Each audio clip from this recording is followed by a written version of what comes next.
Threats of school shootings and bombings at campuses across the country are circulating on social media. The post began on TikTok and they encourage students to stay home. Federal law enforcement agencies are now involved. The FBI warns that these are not specific or credible, but they are taking the situation very seriously.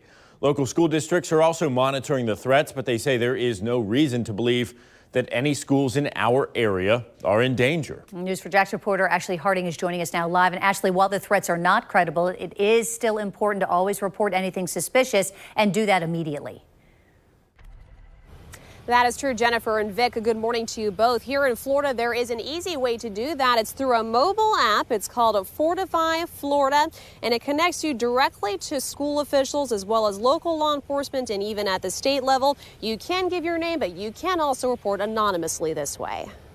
After the tragedy at Marjory Stoneman Douglas High School that left 17 students and educators dead, the state launched the Fortify Florida app to make it easy to report suspicious activity. With the post currently circulating on social media, school districts encourage students, parents, and people in the community to be aware of Fortify Florida and how it works. It's broken down into 4 steps. First, enter your school's name. By default, your tip will be anonymous. Step 2, fill out the details. 3, add a picture or a video that could include screenshots from Facebook or recordings from TikTok. Last, hit submit and you can enter your name and contact information, but again, you can always remain anonymous. As always, school districts are reminding parents about the seriousness of their children making a threat. DCPS said in part, please also continually remind your children that they should never post or say anything threatening toward or about a school or other individuals. Making threats of any type can result in severe disciplinary consequences and possibly even criminal charges. And with the threats circulating online about today, school districts are not encouraging parents to keep their kids home today because, again, they say there is no credibility to any of these threats, but if anything changes, they can act fast. Live this morning, Ashley Harding, Channel 4, the local station.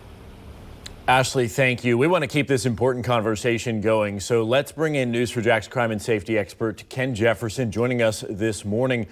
Ken, you can never look past these threats. We have seen that in the past with some of these school shootings where people have actually had those red flags before they carried out the crimes.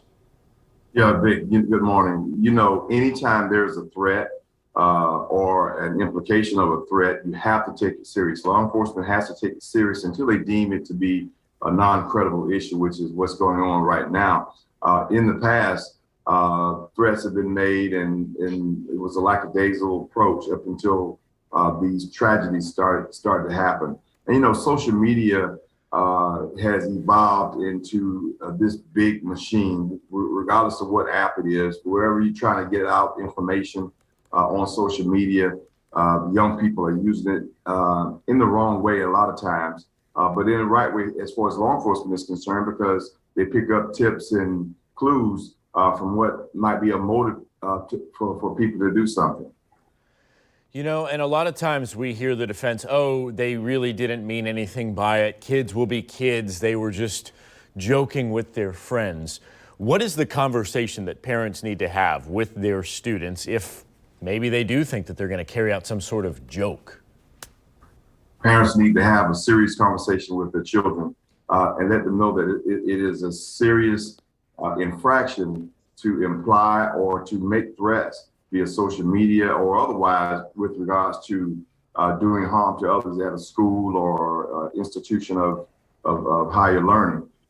You know, kids will be kids. We understand that, but there have been kids that have killed other kids as well. So parents have got to understand the severity of what their children are doing, even if they have to limit their use of social media to an extent. And I know that's a tedious task for the most part, but you got to have that conversation. You got to let them know the severity of what they're doing if they're implying or making threats at all. And Ken, I want to get to this because it's important. What are some of the red flags that students and parents and teachers should look out for in their classmates if something just doesn't seem right? Look at kids that are somewhat withdrawn, some that feel that they may be the victim of being bullied, some that constantly post various things with hints in it. They may not come out directly and post something saying that they're going to cause harm or wreak havoc at the particular place. But look for those signs of withdrawal as well. Kids, a lot of times, will make the threat. They'll tell another kid. They'll write it. They'll post it. They'll do all sorts of things trying to give a hint as to what they're going to do. So parents, as well as teachers alike, should look out for those signs. All right, Ken Jefferson, again, thank you for your expertise this morning. You're welcome.